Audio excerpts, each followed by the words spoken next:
songwriters of all time. An adage that I say is, if you're trying to write a song, whatever song you write is worse than Tom Waits' worst song. Like, there's no, he's a brilliant songwriter. He's got a wonderful ear and such a diverse career. And I'm going to do a tier list of his albums, but of course, as you can expect with Tiermaker, they're not in the right order. So perhaps I gotta do it. I don't know. I got things to do today. I don't have time to try to reorder all these. Like, well, why is Bone Machine? Oh, I guess it's probably no. Closing Time was way to the right. He was bad as me. Okay. Regardless, as a big Tom Waits fan, that does not mean that I've listened to the Night on Earth soundtrack. I've only listened to the Night on Earth soundtrack in the movie Night on Earth. I've only listened to Bad as Me like twice, and it's been a bit. And some of these that aren't as much my tempo, I don't listen to as regularly, but regardless, it's a tier list. I'm going to make the thumbnail, I'm going to get people yelling at me. That's the whole idea, am I right? I want to make sure that this bad boy is on for when nobody shows up. So first, we're going to open with Closing Time, and this is where I'm going to probably make some people mad, because Closing Time, if we're describing my tempo and not my tempo, this is my personal opinion. The whole singer-songwriter, piano, blues style is not my go-to. I like when he goes insane a little bit more. But Closing Time it's a brilliant album. If you're talking about piano blues albums, if you're like Anthony, you have to pick one. You have to pick one that we're going to sit through for this dinner party or something like that. Give me Tom Waits's Closing Time. Got so many good tracks on here. We got like Old 55, which my parents probably know because it's the Eagles. Like, the Eagles covered it. Got Martha, which is a great song. I'm going to put it in A tier just so nobody kills me. Honestly, I'd put it in B tier, but nobody's going to listen to me saying that. So that's where I'm going to leave that. Right after Closing Time, we get In the Heart of the Saturday Night. In the Heart of Saturday Night, which stupid freaking Tiermaker. That's this bad boy.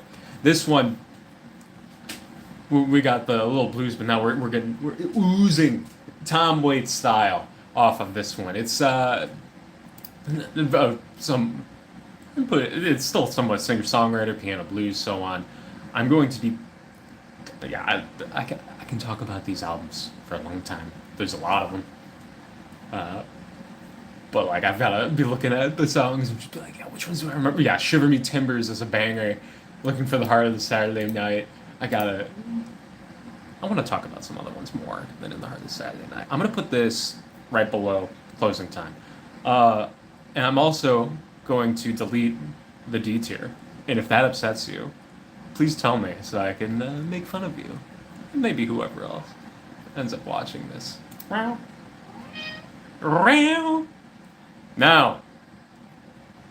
here's the first questionable one.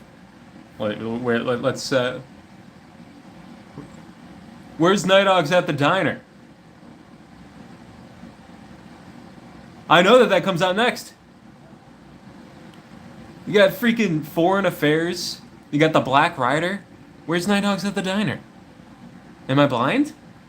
Okay, I'm gonna come back to it. If Nighthawks at the Diner were here, I'd be putting it in the S tier. Nighthawks at the Diner is awesome. It's so good. But speaking of albums that are so good, we got Small Change. Yeah, there we are. Pulled it down.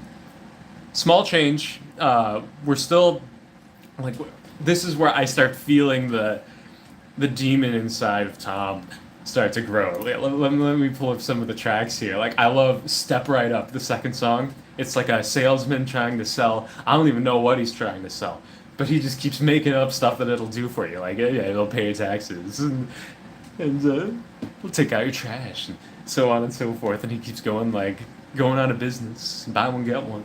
It's so much fun to listen to. We got his storytelling with the deep graveling voice. Small Change got rained on with his old 38.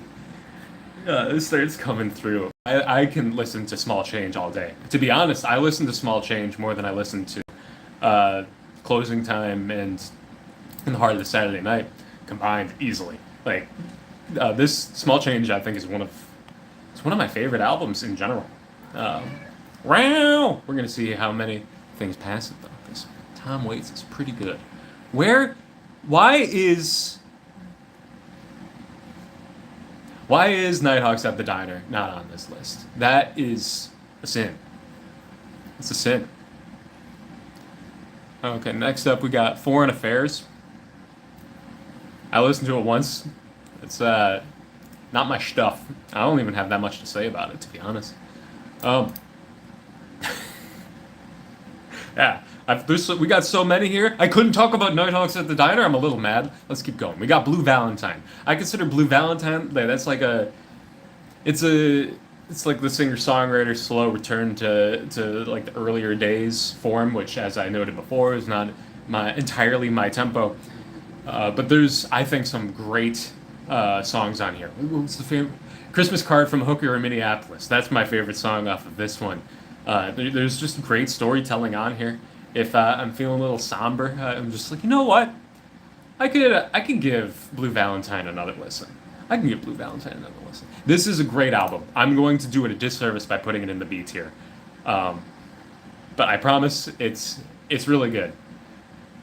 Why is One from the Heart and Night on Earth on here, and not Nighthawks at the Diner? If you're watching this, you gotta watch Nighthawks at the Diner and listen to Nighthawks at the Diner. I'm probably gonna rename the video title like "Where is Nighthawks at the Diner?" What is going on? Cat is bumping my stuff.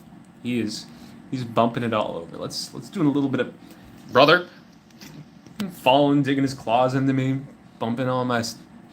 Come on.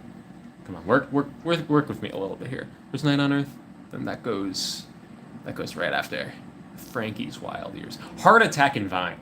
Heart Attack and Vine it's a fun deviation from the prior albums. It's like a blues rocky one. I remember a couple of songs off here. I mean, particularly Heart Attack and Vine, and then Downtown is somewhat memorable.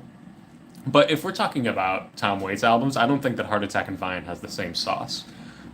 Even if rock is more my thing, I find the storytelling and his vocal style, I just prefer it on other albums. Even even if we're talking, like even Blue Valentine in particular. So I'm gonna put it below Blue Valentine. I don't have too much to say about it. Do I put it in the C tier to really send them? No, I'm not gonna. How many Tom Waits albums can I put in a C tier? Besides, One from the Heart. I don't have much to say about that. Swordfish Trombones, brother. Swordfish Trombones. So we've got we've got everything that we did here. And then now, with Swordfish Trombones, the year's 1983. Tom Waits, can you stop? Swordfish Trombones is when Tom started to. No, can you not? No. Don't bite my little Dusclops, little dude.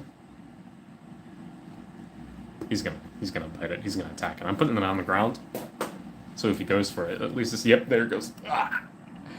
Swordfish Trombones. It's when Tom, we got dark cabaret. That's the sound he's going for. Experimental dark cabaret. He starts to lose his mind. His voice starts going like he starts getting raspier and crazier. The storytelling is great. Yeah, he brings in Frank's Wild Years in this 16 shells from a 30-06. That's my favorite off this one, I think. To be frank, you already know the next album, right? I think Swordfish Trombones is fantastic. I listen to it all the time. I've got to create a thumbnail though, and you got to understand that, right?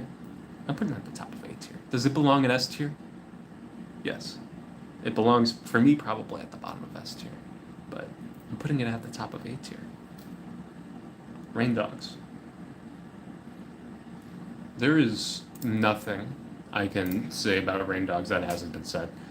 The entire album, front to back, is just pure, unadulterated bangers. Like the title track, this vocal.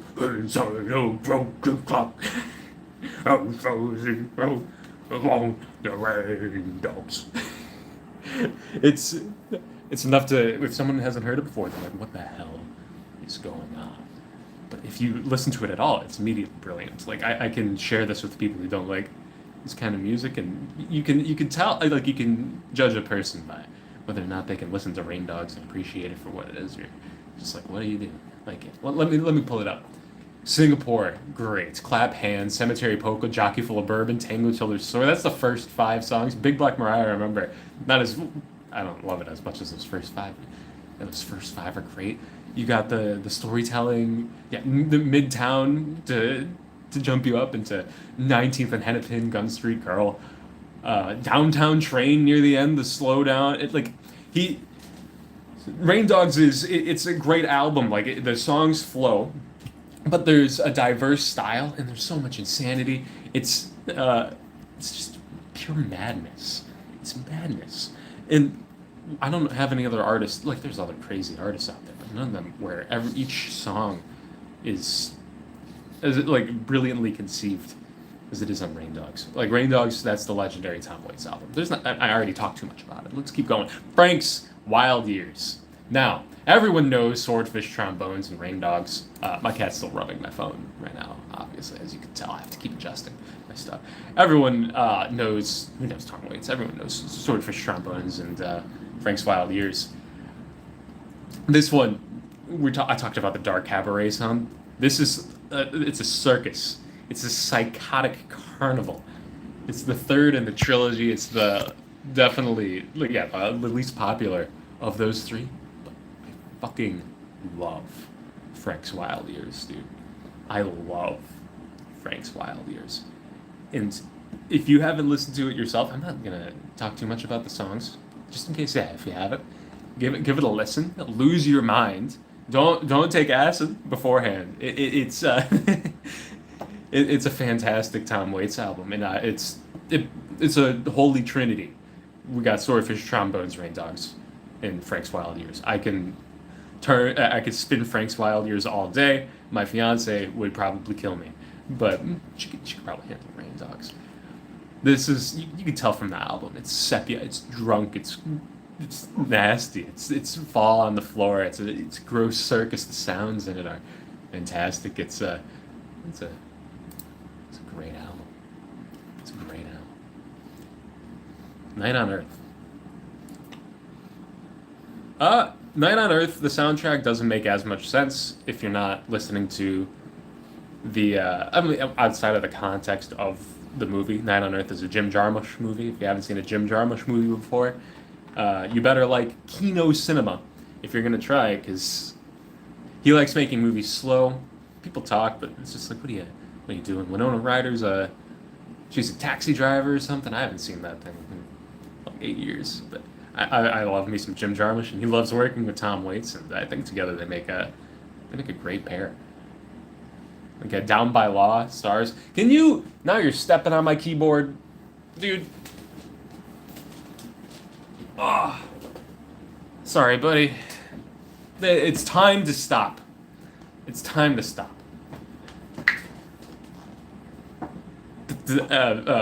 Night on Earth. I'm talking it up as I'm putting it in the C tier, but that's just because on its own, I'm not like, I gotta listen to Night on Earth. I do have to listen to freaking Nighthawks at the Diner, but that's not here. If you like watching the movie, the soundtrack fits it perfectly well. It fits the vibe, and because of that, I'm gonna put it in the C tier, because Foreign Affairs did nothing for me. One from the Heart did nothing for me. That's a me problem, maybe a skill issue, but at least Night on Earth, I can definitely appreciate how it fit into the movie. Now, Frank's Wild Years came out in 1987. We take a 5-year gap to get to Bone Machine. Bone Machine. I can't remember if Tom was going to a new studio or if it was the same studio, but he goes in, and the studio head is just like, Tom, we freaking love you. Your last albums are some of the best that we've ever heard. Here's your glorious studio. And it's just like the nicest studio that they had. And just like, Tom, you can do whatever you want. And he's like, can I look at the other studios here? And they're like, of course, Tom, you can do whatever you want. You're Tom Waits. And Tom walks around, and then he goes downstairs into the basement. He finds the cellar, the basement area, with, it's not the nice clean studio that he was expecting. Tom was like, "Can I have this?" And they're like, "Tom, whatever you want, you can get." And that's all I think about when I think of Bone Machine.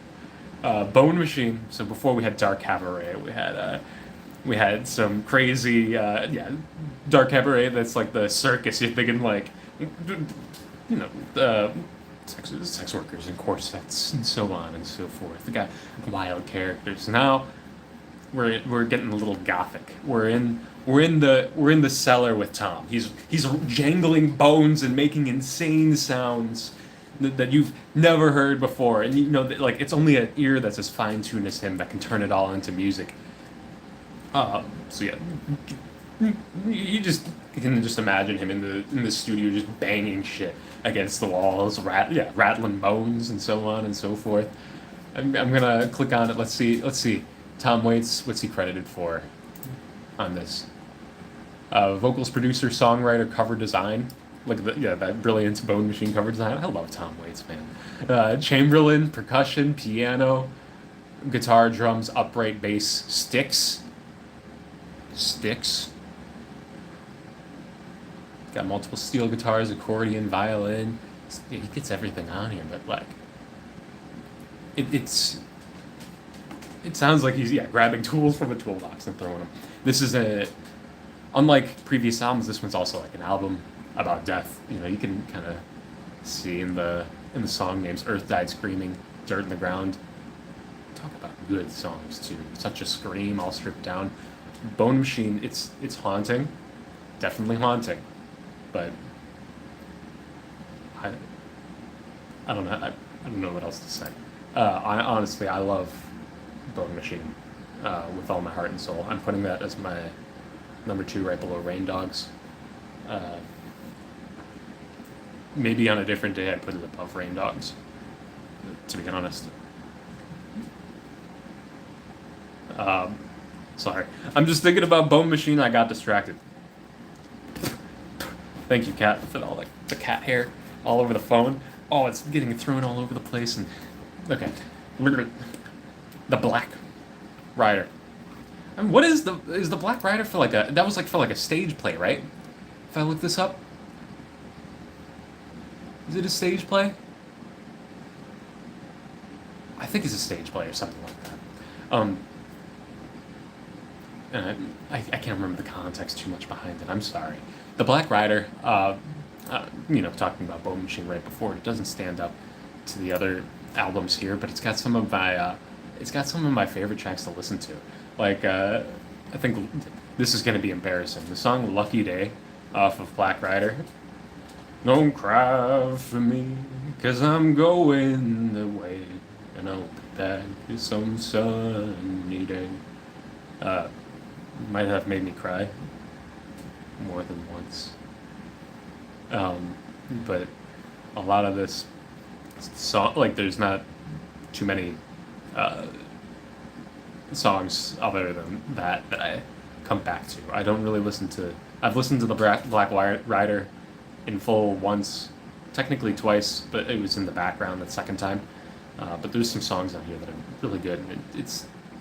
I know that some people love it. Some of their favorites. It's it has a vibe too. I gotta put it in the B tier. And I can re-listen to it, but it's hard to convince myself to re-listen to the Black Rider when I could be listening to Small Change, the Bone Machine or Rain Dogs. It's the problem when you're too damn good. Mule Variations. Now this is the one that I've been waiting for, because I'm expecting to get a little bit of disdain from the audience, because Mule Variations is a certified hood classic. I think it might be his most listenable album of all. You've got normal songs on here, Hold On. Hold On is just a normal, it was like a Bruce Springsteen-y kind of song that you could play wherever you want, nobody would care. You got psychotic storytelling. Like what's he building in there? What's that one called? What's he build? Oh, it's what's he building? What's he building in there? He came from Indonesia. What's he building in? Like it's like terrifying story writing. Got crazy like insane vocals coming out of him from stuff like Filipino Springboks Hog. Just fun songs out here. You Chocolate Jesus. What, was it Big in Japan? Yeah, that's the opener. A Big in Japan. It's a sonic journey. I played this. I was on an 11-hour drive from Illinois to North Carolina with my then girlfriend, now fiance, and it was like midnight, and I turned on Mule Variations for the first time that I listened to it, and she like woke up and listened to the whole thing, and I was like ready for her to be scared. She was like, that album was amazing. I can listen to Mule Variations all the time. I need to get that on vinyl. I need to get Mule Variations on vinyl. Mule Variations, kill me. I'm ready for it. Come over, choke me out. Okay? I'm putting Mule Variations as his second best album. And what are you gonna do about it? What are you gonna do about it? Alice. So after Mule Variations, we get the 1-2 punch of Alice and Blood Money. I know that Alice is a lot of people's like one of their favorites. We're getting back to the dark jazz and so on. There's great songs on here. Alice is a fantastic song. I gotta admit, with the previous albums on here, it's a little toned down to Waits. Got great songwriting on here. I don't go back to it that much. I don't go back to it that much. I'm putting it at the bottom of A tier. And I feel a little bad about it. Alice is a fantastic album. Got creepy songs on here. I know that I said it's toned down. Like Reaperbahn is in Kamenzaput. Those are not pleasant listens. Definitely some unpleasant listens. But I think, even though it's a great one, I think that a lot of other albums that he's put out are definitely superior in songwriting. But I see the next bad boy coming up right here. Get Real Gone is before all Orphans, Brawlers, and Bastards. Blood Money. God's away on business. Oh, I love Blood Money though. I know it's the same. It's almost the same too, right? They came out at the same time, but one's the yin and one's the yang, right? Alice, that's an album for normal people. Blood Money. Look at his face that he's got going. Oh. You have to add that sound because you can imagine it. What else? Coney Island Baby, another man's fine. Well, Starving in the Belly of a Whale. That's also a good one for me too. If someone told me that they liked Blood Money, like if they're like, I love Psychotic Waits and I prefer Blood Money to Rain Dogs, I'd be like, I disagree, but I respect it. Blood Money, that's Psychotic Waits, right? This is, it's not definitely not a pleasant listen. He's going crazy, and I could listen to Tom Waits going crazy for the rest of my life. Why did we zoom out? Can I fix that? Can I go to the desktop site? Zoom out? Well, this fixed it. Actually, I can see everything now. That's fantastic. No, let's not cover my face. I'm eventually there's gonna be the auto show. If my face is half covered, that probably ruins a little bit. I'm already a tiny little circle. Okay, Tom Waits, Real Gone. Now that we're hitting Real Gone, we're hitting the point where it's people are following stuff. I mean, yeah, the respect for Waits, it's not as high for Real Gone as it is for the earlier works. I think that Real Gone might be Tom Waits' most underrated album. I remember this is he's been going for over 30 years at this point. This album's long too, 71 minutes long. It's a Hoist That Rag, that's a good one. Sins of the Father. Don't Go Into That Barn. I think there was beatboxing on this. Clear, disturbing songs, brilliant soundwriting. This one is one where the audiophile in me was just like, Tom was on on this one. He could hear, you could hear what he was doing. I'm gonna trigger even more people. Okay, I'm gonna make more people mad. I'm putting Real Gone a tier here. I think that Real Gone is heavily underrated, and it should be in. I mean, maybe it shouldn't be in the same discussion as these other ones. I like Crazy Weights more than the average person. I don't like normal bluesy weights as much as the average person, but I think Real Gone is it's a banger. I actually feel like listening to this album after we're done here because it's my least listened to up this high of the Waits albums. Orphans, Brawlers, and Bastards. Orphans, Brawlers, and Bastards, if you're not familiar, is Orphans. It kind of hints at what it is, right? It's a bunch of leftover tracks, and it's just like 3 albums of leftover tracks: the Orphans, the Brawlers, and the Bastards. You can imagine they got the different vibes, right? Orphans, I mean no, Brawlers, Ballers, and Bastards. Sorry, Orphans is the name. Ballers, Brawlers, Bastards, and those descriptions define the songs, right? Ballers, you got your classic weight sounds. Brawlers, you can imagine a little more blues rocky sort of sounds, and then Bastards. That's the Tom Waits shit that I'm here for, right? That's the stuff that only Tom can bring, and it's what is it clocking at? It's like 189 minutes. I have a theory that I might be a little on the spectrum. It was 189 minutes. The Memory Palace is pretty strong. I'm trying to Spidey's Wild Ride, and the Bastards on this it is a lot of fun. The Ballers on here, and I'm gonna make fun of the Ballers, but there's some fantastic storytelling on this. I like some of the songs on here. They're kind of like Nighthawks at the Diner era. It's more a story rather than a song. But unlike almost most times when I'm listening to music and they're telling me a story, Tom has just he knows how to pace a story. He knows how to. I'm thinking Nighthawks at the Diner. He describes the taxi color as Velveeta, Velveeta. And just those kind of the intonation and the way that he draws out words is it's so delicious, and the ballers on this are some of my favorite ballers that Tom has put out, and honestly, you get 3 hours of Tom Waits on this bad boy, and it's 3 hours of good Tom Waits. It's just stuff that he knows is good, but it just didn't fit on an album all in one big bad 3 hour long masterpiece. I'm putting this thing not in the B tier. Putting this up in the S tier.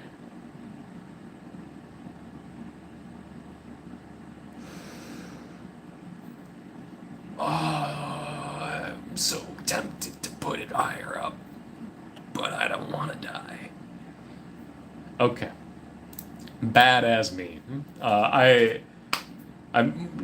went through a period in my life, a sad period in my life, when I read Pitchfork. But then after that, I went through it was an okay time. I learned a lot of good music from him. I watched a decent bit of Anthony Fantano, but that also meant Fantano side videos. And he asked Siri, "What's the best Tom Waits album?" And Siri responded with "Bad as Me," which is hilarious. "Bad as Me" is the last and most recent album that Tom Waits has put out. Maybe it's maligned for that. It's definitely not his strongest work, but Bad as Me is more than probably any other album of his. I gotta say, it's a fun album. It's very diverse. It's only 45 minutes long, and it's got some of his more accessible songwriting. I'm thinking of, Hell Broke Loose, in particular, I'm thinking about. And I know that I'm like maligning it right now, but it's still a bad Tom Waits album is better than almost any album. It's Tom Waits. Bad as Me on it. I enjoy it. Hell Broke Loose is that's I think the lead single off of it or something like that. He's been going for over 40 years at this point. Songwriting's still great, and I know that he could kill it if he came out with another one. That being said, I'm putting Bad as Me above The Black Rider. I know you might be upset about The Black Rider being below it, but I think that Bad as Me is just more listenable. It's more enjoyable through and through. And I have a great time listening to it. I don't go back to it as much as you can see with how many albums I have above it. But that is me. It's probably a little underrated. And overall, I'm going to say that that's my tier list. I don't know. Flashbang out.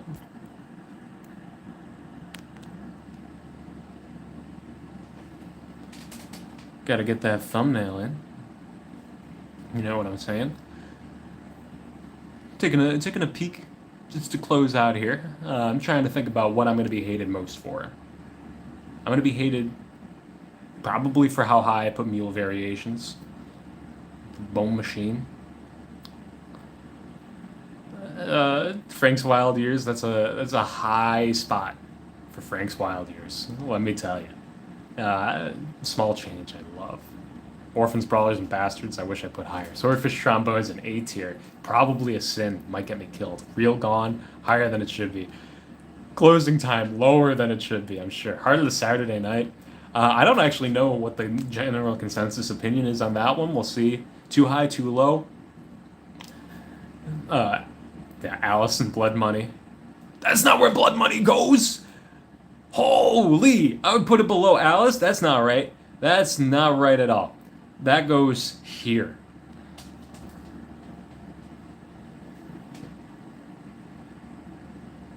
Should I put myself here?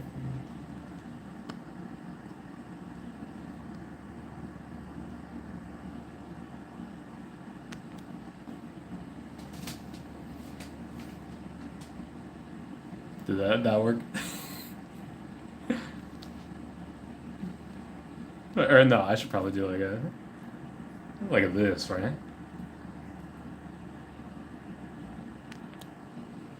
I'm so sorry about all this. I gotta do it on runtime. There we go. Fixed Blood Money. Thank God. Thank God I fixed Blood Money. Putting that above Closing Time, making everyone mad. And then I've got, in the Heart of the Saturday Night. Alice, which is too low, I know. Blue Valentine, which I put in B, it's just not my tempo. But I did put it above Bad As Me, so you won't kill me. Black Rider, after that, Heart Attack and Vine, it's just not, Heart Attack and Vine is just not for me. Night on Earth, Foreign Affairs, and One from the Heart at the bottom. I think that'll be okay. Overall, that's my ranking of the Tom Waits albums. Please, if this makes you angry, don't dox me. Don't come to my house and murder me and everyone I love. My cat. I have a cat. He's sweet. I don't know where I'm going with this. I hope that you have a great day. You all deserve it. I've got stuff to do. You've got stuff to do. Tom Waits. It's a pretty good songwriter. All right.